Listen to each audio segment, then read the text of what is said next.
भैया काय सांगाल तुझ्यावर एका व्यक्तीने आरोप केले की तुम्ही गाडी फोडली एका व्यक्तीची, काय नाव? सर्वप्रथम आज श्रीमंत योगी यशवंतरावजी होळकर यांची जयंती, त्यांच्या जयंतीनिमित्त मी सर्वप्रथम त्यांना विनम्र अभिवादन करतो.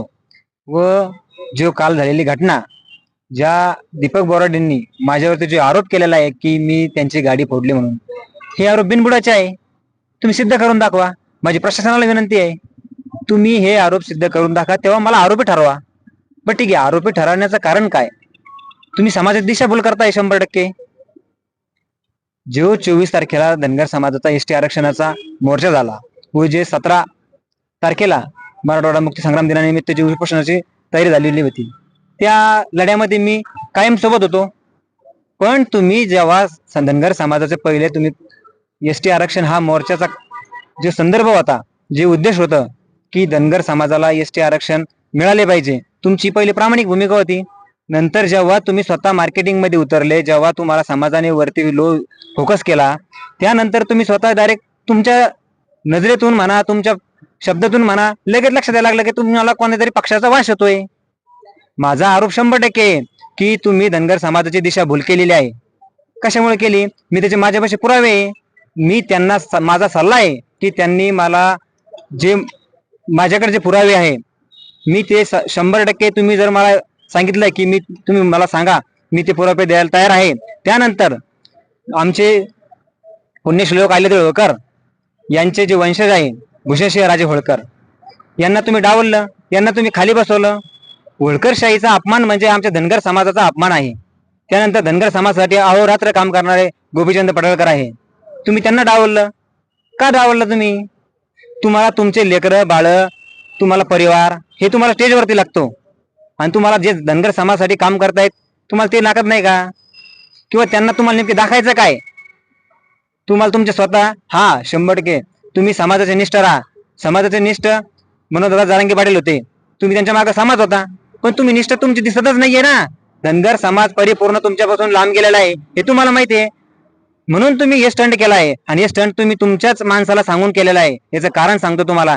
तुम्ही या अगोदर हे घटना घडायच्या अगोदर त्यांचा कधी पोलीस स्टेशनला अर्ज आहे की मला सुरक्षा भेटावी, माझ्यासोबत पोलीस प्रशासन राहावे. हे तुम्हाला सध्या भेटलेला की म्हणजे मला सांगायचं तात्पर्य की बाबा तुम्हाला सध्या फक्त नाही का तुमच्या समोर मीडिया नाही गेली पाहिजे, तुम्हाला सध्या फक्त मीडियासाठी तुम्हाला हिरो व्हायचंय. तुम्हाला समाजाशी काही देणं घेणं नाही राहिलेलं आहे. तुम्ही आतापर्यंत जेव्हा उपोषण संपल्यानंतर तुम्ही जेशिब्या लावल्या, फुलं उधळले, काय सिद्ध भेटलं तुम्हाला? तुम्ही मला सांगा, तुम्ही सिद्ध काय केलं? धनगर समाजासाठी, धनगर समाजाच्या पदरात काय पडलं आतापर्यंत? 100% काय पडलं सांगा तुम्ही मला. माझा प्रश्न आहे, तुम्ही धनगर समाजाने त्यांच्या कष्टाचा पैसा होता त्यांनी जमा करून दिला, त्याचा हिशोब आहे का? माझा आरोप आहे, 100% आरोप आहे. मी तुम्हाला सांगतोय, आरोप म्हणजे माझे काही चुकीचे आरोप नाहीये. हे सर्वसामान्य धनगर समाज हे माझ्या भावनाशी खेळतोय. म्हणजे सर्वसामान्य धनगर समाजाला माहितीये की दीपक बोराडे यांनी धनगर समाजाची दिशाभूल केलेली आहे. सर्वांना माहित होतं. 24 तारखेच्या मोर्चामधून सर्वांना अपेक्षा होती की मुंबईचा नारा निघलाच पाहिजे होता. तुम्ही का नारा दिला नाही? तुम्ही नारा द्यायला पाहिजे होता ना की चलो मुंबई म्हणून. 24 तारखेच्या तुम्ही का नाही केलं? जेव्हा शिष्टमंडळ, प्रशासनाने शिष्टमंडळ पाठवलं, तुम्ही प्रशासनाकडून का टाइम घेतला नाही? किंवा तुम्ही त्यांना त्या सांगितलं नाही की जोपर्यंत भेटत नाही तोपर्यंत तुम्ही का माघार घेतली? तुम्ही त्यांच्या प्रशासनाला तुम्ही अल्टिमेट द्यायला पाहिजे होतं. तुम्ही त्यांच्याकडून टायर पैसा काढायला घेतला पाहिजे होता. तुम्ही त्यांच्याकडून नाही घेतला. तुम्ही तुमच्या स्वतःच्या मनानेच की आता उपोषण सोडणार आहे म्हणून. म्हणजे याचा अर्थ सरळ सरळ तुमचं मॅनेजमेंट कार्यक्रम आहे ना, सिद्ध करता तुम्ही. आणि राहिला विषय की तुम्ही जे सांगताय की मी भाजप पक्षाचे किंवा माझे नेते ज्यांचे असेल, हे ठीक आहे. बा, मी पक्षाचं काम करतो, परंतु मी पक्षाच्या अगोदर मी धनगर समाजाचा एक भूमिपुत्र आहे, मी धनगर समाजाचा एक कार्यकर्ता आहे, मी चळवळीत काम करतो.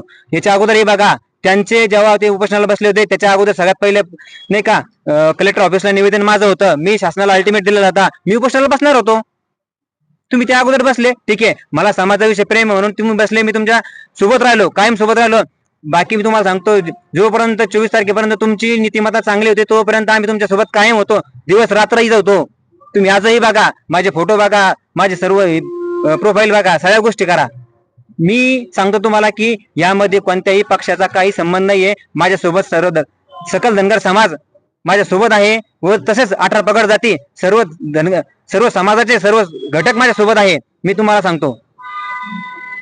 आबा दानवे हे तुमच्या पाठीशी आहेत आणि त्यांनीच हे घडवलेलं आहे असं पण त्यांनी आरोप केलेला आहे. मी तुम्हाला पहिलेच सांगितलं की यामध्ये पक्षाचा कोणताही संबंध नाही. मी ऑलरेडी पक्षाच्या पहिले मी धनगर समाजाचा एक भूमिपुत्र आहे आणि मी चळवळीत काम करणारा व्यक्ती आहे. यामध्ये आमची आमची लढाई ही वैचारिक आहे, विचारांची लढाई आहे आमची. याच्यामध्ये पक्षाचा कोणताही संबंध नाही. बरं, धनगर समाज तुम्ही म्हणता आता दीपक बोराडे यांच्या पाठीशी नाही, काय कारण बरं असं काय झालं? कारणच आहे ना, कारण तुम्हाला तुमच्या धनगर एसटी आरक्षणासाठी तुम्हाला समाजाला प्रमाणपत्र मिळावं यासाठी तुमच्यापाशी दुसरा उद्देश नाही. कारण तुम्हाला फक्त तुमची स्वतःची मार्केटिंग तुम्हाला जे 24 तारखेला जो मोर्चा घडला त्या मोर्चामध्ये तुम्ही नाही का स्टेजच्या बॅनरवरती अजूनही बघा माझ्यापाशी प्रूफ आहे की त्याच्यावर कोणत्याही महापुरुषाचा किंवा आमच्या अस्तित्वाचा आलेल्या लोकांचा फोटो नाहीये. तुमच्या गाड्यावरती तुम्ही स्टिकर टाकून फिरताय आणि त्याच्यावर आलेल्या लोकांचा फोटो आहे का? तुम्ही मला दाखवा. तुम्हाला परिवार चालतो तुमच्या वरती, तुम्ही त्या स्टेजवरून डायरेक्ट सांगताय तुमच्या समर्थकांना की हमारा नेता कैसा हो, दीपक भाऊ जैसा हो. धनगर समाजांनी तुम्हाला नेता बनवण्यासाठी तिथे वरती तुम्हाला किंवा मोर्चा लोक सहभागी झालेले नव्हते. धनगर समाजाच्या भावना होत्या. धनगर समाजाला प्रामाणिक माहित होतं की आपण एकत्र आलो की आपल्याला एसटी आरक्षण मिळेल. पण तुम्ही त्या एसटी आरक्षणाचा तुमच्या डोक्यात दुसरा विषयच नाहीये काही. तुम्हाला फक्त मीडिया आणि तुमची स्वतःची मार्केटिंग, तुमच्या डोक्यात फक्त हवा शिरलेली आहे. हे मी तुम्हाला सांगतो. त्यांनी जे आरोप केले की तुम्ही गाडी फोडली, हे आरोप काय? मी तुम्हाला सांगतो की मी ती गाडी फोडलेली नाहीये. मी स्पष्ट करतो तुम्हाला. हे कारण त्यांचंच आहे. त्यांना सध्या पोलीस प्रोटेक्शन लागतंय किंवा त्यांना जे त्यांच्यासाठी त्यांनी केलं, टीआरपी वाढण्यासाठी केलं असेल. कारण त्यांना माहित होतं ना की सध्या आता धनगर समाज त्यांच्या पाठीमागून नाही का सटकलेला आहे आणि त्याच्यामुळे त्यांनी ते केलं असतं. माझं नाव कृष्णा गंगाधर गायके, मी धनगर समाज भूमिपुत्र.